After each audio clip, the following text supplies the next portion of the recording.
En það samt ekki einhvers konar vanvirðing við lýðræðið að allir þessi stjórnlagaráðsferill, það kosningar sem að það var, við kusum fulltrúa til stjórnlagaráðs og þau settist niður og unnu þessa vinnu og gerðu þessa nýju stjórnarskrá og svo var kosið það og þetta var allt bara virta vettu í að það er að segja hinn lýðræðislegi ferill sem að þar að baki að hann varðað engu. Er það ekki slæmt í sjálfu sér? Jú, auðvitað er það slæmt þegar maður ná ekki utanum það í einhverju skona sátt og í samvinnu að breyta stjórnarskráni.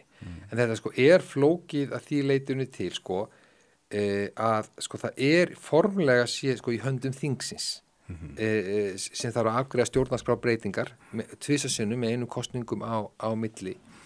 Og þegar málið komið í hendur stjórnlaga þings sem rauninni það verður alltaf loka ákvörðun verður alltaf alþingis. Þannig að lykilatriði í svona ferli að það sé breið pólitísk samstaða þetta á þinginu. Breytingarnar til þess að það einfallega geti náði gegn á þinginu.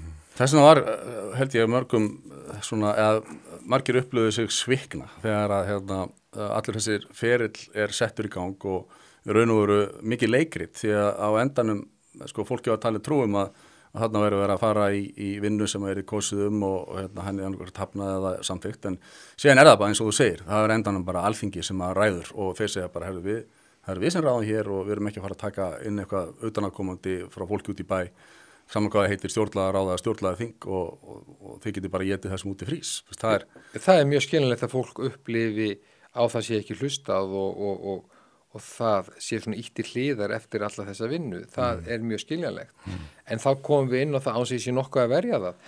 Að menn hafa litið á það í þinginu að það beri að hafa sem víðtækasta pólitíska sátt stjórnarskrárbreytingar.